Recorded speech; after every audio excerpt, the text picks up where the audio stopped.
Hello and welcome back to another episode of Let's Play LOTRO with me, Balthelion, where once again we are inside the Ring of Isengard with our friend Dagros over here.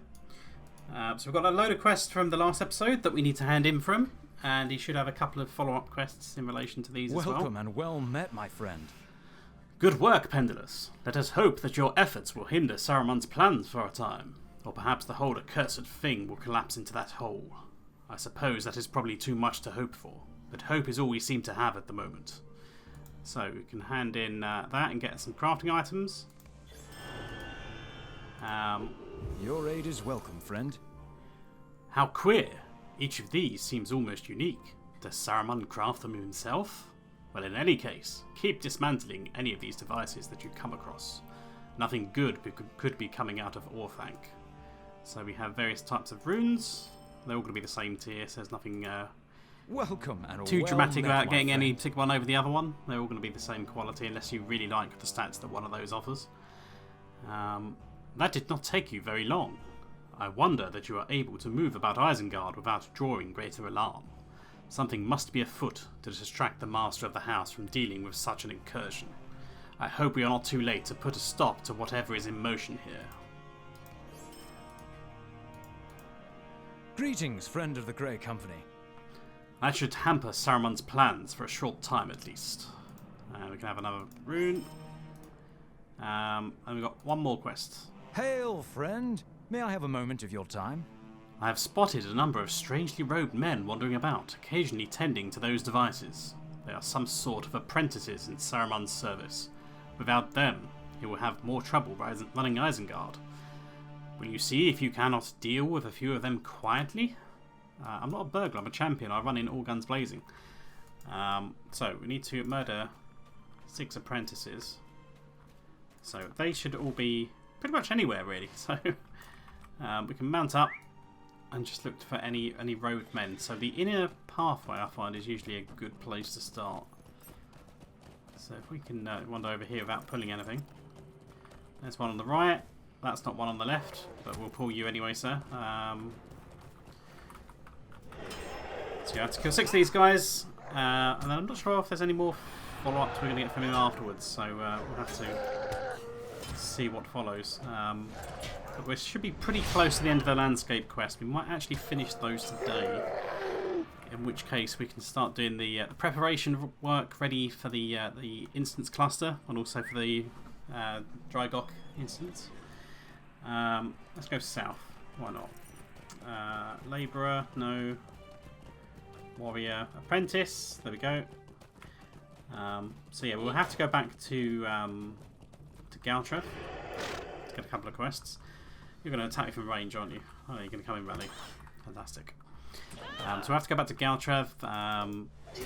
There's some vector quests that one of the NPCs, I think they're the ones stood outside the auction hall, if I remember correctly. They should have some quests which will vector us across to the camp that's on the eastern side of Nan Curunir, where we kind of have our little kind of like hub for the instance cluster, and also outside Galtreth, just behind the training hall on the road that leads up to the southern entrance of Galtreth. That should be where the quests start for the Drygok instance unlock. There's 3 pre-quests you need to do for that. So just murder this boy. So yeah, the Drygok quest instance is literally by this gate down here on the southern side, whereas the one for the normal Isengard cluster is over here. But you should see me pick those up maybe later this episode, if all goes to plan. So yeah, something else I'm going to talk about.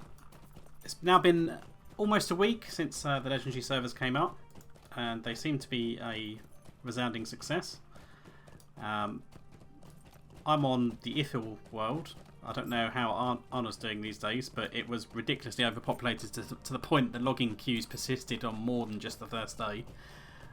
So obviously that was making quite a few people a bit salty, particularly those that had invested on trying to get into Arna before Ithil was created, because you weren't able to do your character transfers to move to Ithil, where you might actually be able to log on and play once in a while.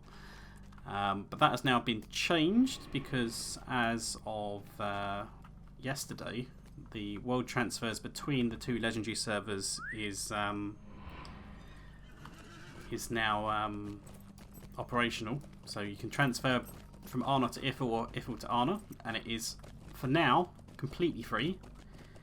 But it won't be free forever. I think they've set a timeline at some point in December. I don't know whether it's early December, late December. I don't think they've been more specific than that. But you can transfer your characters across. Hopefully your names that you're interested in haven't been taken. If you go for something which is rather common, you might be out of luck. If your usual character names are something a bit more unique, then you might be okay. But certainly on Ifil, the population has been good. There's definitely been a lot of players that have come back to the game. A lot of people on social media were saying they would come back to the game. And yeah, there's a lot of players that have come back. But there's also quite a few players that have never played before.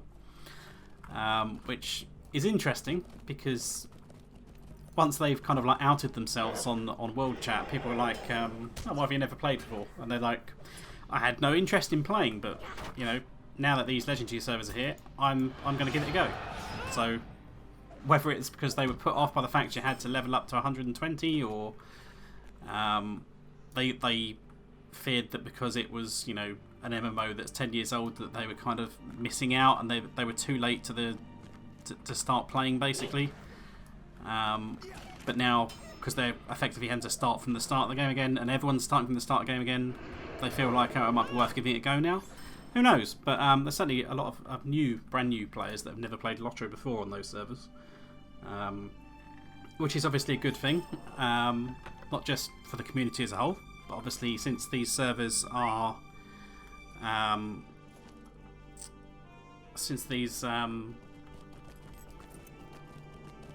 like the servers that are paid subscriptions to access these servers, then you know, it's obviously putting some money in the hands of the developers so that they can continue to invest in the game, grow the game, work on new content. So you know, it's very good news for the health of the game and the continued prospects of the game in the future. Yeah,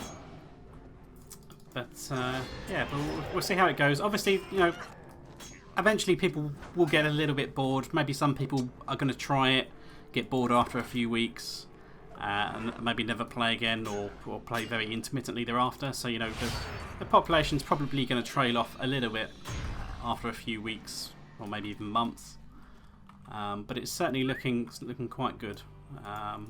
So if you're watching this and you're one of those players that's maybe taken a long break from the game and you want to get back into the game, I'd highly recommend checking out those two servers. Hopefully if you choose to make Ifil your home rather than Arnor, then I might bump into you with one of my characters. So we need to go back to Daggerus now. So he's on the eastern side.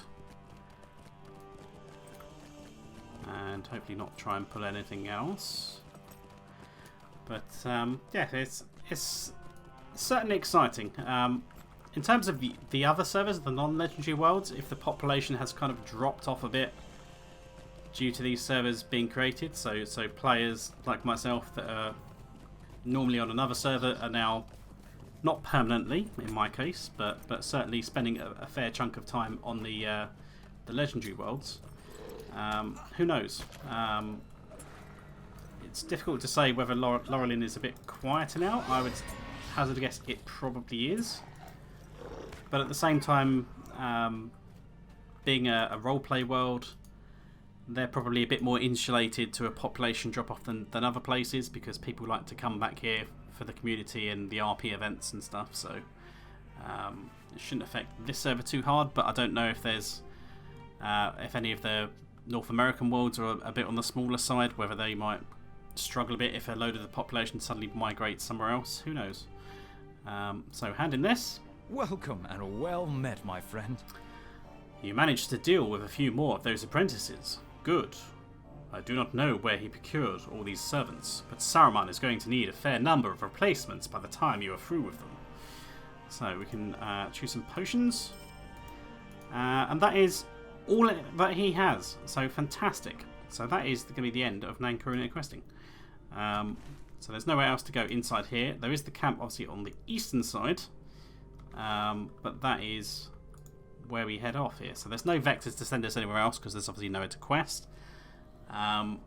Now, in terms of the timeline, all these landscape quests that we have done in Nan Curunir kind of take place between meeting up with the Rohirrim at Grimbold's camp, but before we start doing the battle instances for the epic, where we're helping Fëanor ride on Isengard, by which point they know that Saruman is a bad dude.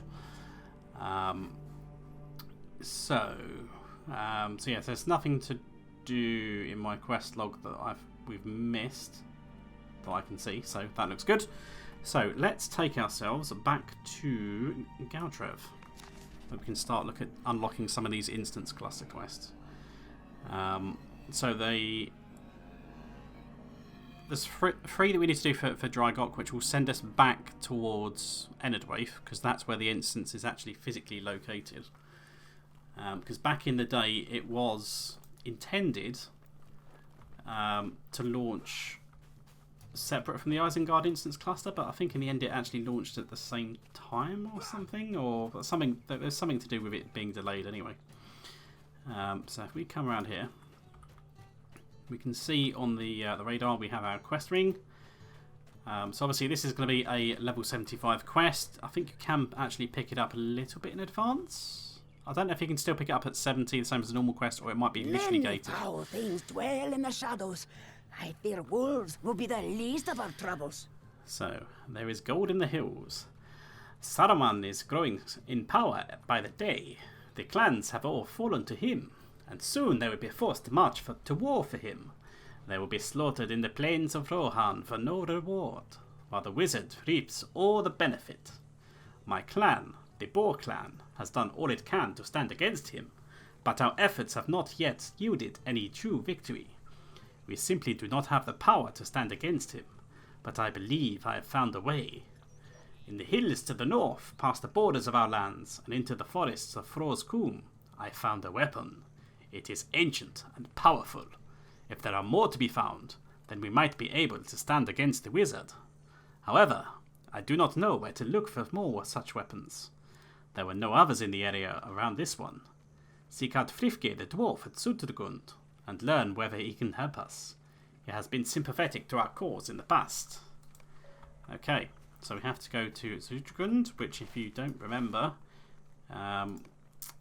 way back up here. So we have the map of Enedwaith, we have Fro's Coombe on the eastern side, and Sutrgund is the big hill with the dwarf on it. And if you can't tell where Dragok's lair is on this map, you're blind. But we'll get to the main entrance eventually anyway. So the other quest that we're going to need to grab, we need to go to where the auction house is. Now bear in mind there is going to be a guy who offers a daily repeatable quest as well, but that's not the guy we're after. So we can ignore this boy over here. This is the daily guy, Maxon, but we want the two quests over here. And we need to do them in a very specific order, so we'll have a look. Even the Akluth have need of help on occasion. So, one of these quests, if you see the big bright text, it says, if you accept this quest, you will be teleported to the Ox Clan camp. You may wish to take the other quest before you take this quest. So, decline this, get the quest from the dad first, then one from Mavin, the boy. As long as the sun shines, you are welcome here. Greetings, Pendulous. We meet again. I cannot help but believe the Avank Gwyrod, the great spirit of the Avank, guided us here for a purpose. Indeed, I have learned through my countrymen and members of the Boar-clan Resistance that you have actually been imprisoned within and escaped from the bowels of Orthanc. What you may not know is that some of these Dunlanding prisoners you aided also survived, and one has taken refuge with some Ox Clan merchants in Nan Curunir. He sends word through to the Boar-clan that Isengard has emptied and may be ripe for attack. Perhaps you and your friends from the north might be willing to meet with this man and learn his intentions. If so, you may wish to take this boy with you. I found him starving in the wilds of Caraglin and brought him here, but he claims his father was taken by Saruman and is determined to find his way to Isengard. He will not listen to my reason. So Rabban's Andras's boy, isn't he? The guy from the cart that got taken away when the Isengard bids 5 and all that stuff. So we can accept that. And we have to talk to the escaped Dunland prisoner in Nan Curunir. And this quest will actually take us to the camp. Pendelus, have you heard yet? Some of the prisoners you helped escape from Orthanc survived. My father might be among them. The Boar-clan Resistance says that one of the prisoners has taken refuge among a party of my people, the Ox-clan, outside of Isengard in Nan Curunir. Will you take me there? I must know if my father is alive, and the man they found might know. Please. Gwyn has been good to me, but I must know if my father lives. So we shall accept, and bang, we get boarded. And this now takes us over here, where instantly we're going to unlock the meta deed for the instance cluster. So we have got basically there's a whole load of quests in each of the instances. There's a meta deed for each instance. So I've got Ford in the Hand, which is going to be the quest chain that I think we'll be doing in a moment. Where we have to do the instances in order. We've got to do Isengard the Foundry, which is the 6-man instance. Fangorn's Edge, which is a 3-man instance. Pits of Isengard is another 3-man instance. Dargnak Unleashed is a 3-man instance. And then lastly we have the Tower of Orthanc, which is the 12-man raid. And if we complete all the deeds in this cluster, we will get ourselves a Steed of Many Colours. Which, if I bring up the mount screen, we should hopefully be able to get a quick little preview of it. The Horse of Many Colours. There you go. So if you see the... I know it's a small one, I can't really zoom in on it. But the comparison there kind of like shimmers with the different colours of the rainbow. Much like Saruman's robes do, now that he is Saruman the Many-Coloured. As opposed to Saruman the White, because once you shattered the white... if you shatter the white light in a prism, for example, you see all the colours. And the other one is the Steed from the White Wizard's Tower, which looks like so. So again, this has got a bit of a shimmery effect, and again you've got some banners coming out of there. It's hard to see what's on the banner, whether it's a depiction of the. I think it's the top bits of Isengard. It's difficult to see, but like these spikes. But yeah, so nice things if you complete everything there. So let's hand this in. We have little to say to your kind. Ah, Pendelus, you have returned my son to me. He was foolish to strike out on his own, but this place is as safe as any in these days. You have brought me with hope. You have brought me hope when I had none. Thank you. Now I think that Mabon has something to say to you. Thank you, Pendelus, for bringing me to my father. I did not hope that it was he who had escaped. Will you make the wizard pay for betraying us? Oh, it matters not. I am with my father. What is your purpose here, Dubodiard? Ah, Pendelus, I had hoped you would be among those who might answer my call to arms. When we escaped, I found refuge here among my kinsmen of the Ox-clan. I thank the Gwigurod that some of my people still prize loyalty. I have seen a great force. Nearly the whole of Isengard's great legions march forth from the gates of Isengard. They are marching to the ford of Isen, where I hope they and the accursed horse lords will destroy each other. So this is parallel to the battles we did where Phaedrid died. What this means, though, is that Isengard is weak and perhaps ripe for an assault of our own. There is still strong enough force here that it would take a great many warriors to accomplish the deed. But thanks to you and the Forgoil Baldgar, I have learned the ways into Isengard and even Orthanc itself. So we've got some quests then. We have a Thorn in the Hand. You are a Dubodiard from distant lands. I am not sure what help you can be. This is the one we have to do all the quests in the order. So as you can see at the top there, it is a quest where the type is Raid and Fellowship and Small Fellowship, because we have to do 3 3-man instances, then a 6-man instance, and then a 12-man raid. A separate objective. So I have no love for the Forgoil for whom you give aid, but for now our purposes are closely entwined. Isengard has emptied when the orcs and horse lords destroy each other, leaving its defences weakened. There is still a wizard within, but there may be something we can do to disrupt Saruman's plans. I have noted 3 places that might be easily and secretly accessed, where we can sow the most strife. The Ring of Isengard, the Eaves of Fangorn, and the Pits of Isengard. The orcs and trolls in service to Isengard have begun clear-cutting the Eaves of Fangorn. It is an ancient forest, and one my people fear. But I received a dream from the Gwyrod, telling me to save the wood, for there is life there that is older than most folk that walk the earth. I will not forsake the Ox Spirit's command and bid you disrupt Saruman's lumber camp. As well, I have learned that Saruman's forces have captured a strange white troll in Fangorn, and are holding it within the Ring of Isengard. If you could free the troll and goad it into a rampage, it might wreak great destruction upon the wizard's remaining forces. Thirdly, Saruman has laboratories beneath Isengard, where he experiments on his hapless prisoners, and twists them into terrible monsters. I want you to enter the pits of Isengard and destroy the wretched abominations there, particularly the great troll Iron Arm. You and a couple of friends should be able to stir up trouble in these places. They are not nearly as guarded as Orthanc. Will you aid me? So accept that. So we have to do each of the 3 instances. In the case of the 3-mans, we can do them in any order. Doesn't matter. But we have to do all the 3-mans before we try and do the 6-man. Then we do the 6-man, then we do the 12. You are a Devodiad from distant lands. And this other quest what help you can be. is just going to teach us about these sigils of Orthanc, which are going to be related to the instance cluster. So, my kindred wish to offer you this sigil of Orthanc imbued with ancient power. You may use the forge over there to deconstruct the sigil, which may grant you a sigil fragment that the merchants may take in trade for a powerful necklace.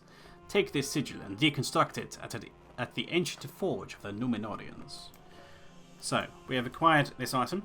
This item is something which is in our bags, like so. Oops, then I've just closed everything in typical fashion. So, this is the forge here. We have to take our item to the forge.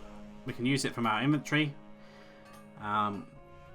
So this is a sigil given to the lieutenants of Saruman to mark their allegiance. This could be shattered at the ancient forge of the Númenóreans. So if we deconstruct this item, and this is the only place we can do it. And after a short little induction, we will then gain Orthanc sigil fragments. So this will be something where it will go in the premium wallet if you've got it. And these are used to barter for bits and pieces, and they are account bound actually, so that is quite nice. So the Orthanc sigil fragments, there we go. You can share them across your account. They're accessible to all characters. You use one pool for all characters, so if you've got high level characters, they can pass along the good stuff to the low level characters, and then we can take those, and if we speak to this chap over here, the barterer. What do you have to offer the Occluth? So from here, we are able to get ourselves a worn ancient necklace, which doesn't do anything. It's got no stats. Then from that, you are able to upgrade it by taking the worn necklace, applying some more sigil fragments, and then it becomes a worn necklace. Okay. And then eventually you can turn it into small sigil fragments into a purple quality one where the stats get better, and then into a blue one where the stats get even better, and then eventually it ends up being one of the gold ones where the stats are incredibly nice. And I wouldn't be surprised actually if the stats on these now have been buffed with the update 23 stat improvements as well, because those numbers look pretty sweet for level 75. So there is various types of necklace. So the Moonstone one is the Might one. The Jade one is the Will one, it seems. And the Onyx one is a tank one. Okay, and there's 4 then, isn't there? No, there's 3. And then we've got the 4 cloaks as well. So we have to actually see if we can show you guys these cloaks. But you can, with reputation from Fairdred's Riders, you can barter a recipe which is single use, which enables you to make one of 4 different cloaks for the Drygok instance. So we have a might version, we have a will version, we have the agility version, and we have the tanky version. Those are the stats there. Cosmetically, they do look quite nice. So that is the might version, that is the will version, that's the agi version, and that's the tank version. And then if you get the... and they have to be made using 3 Drygok scales, which drop from the Drygok grade. And then also if you get the cloak clasp from Saruman, from the Orphanc grade, you can then upgrade it even more and turn it into the shimmering version. So it kind of takes the existing cloak and applies the Saruman's shimmering robes kind of colour scheme to it. So as you can see, it kind of shimmers with the colours of the rainbow there, which is quite funky. So yeah, so I think that's probably about a good place to stop for this one then. And next episode we'll probably make a start on the Drygok instance cluster. Like getting the pre-quest done for that. We might see if we can get a few of the guys ready to do that instance. And we also need to see if we can complete some of the free man. So depending on how many people I can muster to do those next few instances, we'll see what happens next time. But it might be that we have a little bit of a more relaxed schedule for the coming weeks rather than Monday, Wednesday and Friday releases. It depends how quickly I can muster people together to do the instances. So I hope you guys have enjoyed that. I hope you guys are having a good time on the Legendary servers if you're playing on those. Otherwise, I hope you're having fun on your normal server of choice. But that's all for now then, and until next time, I will see you guys later.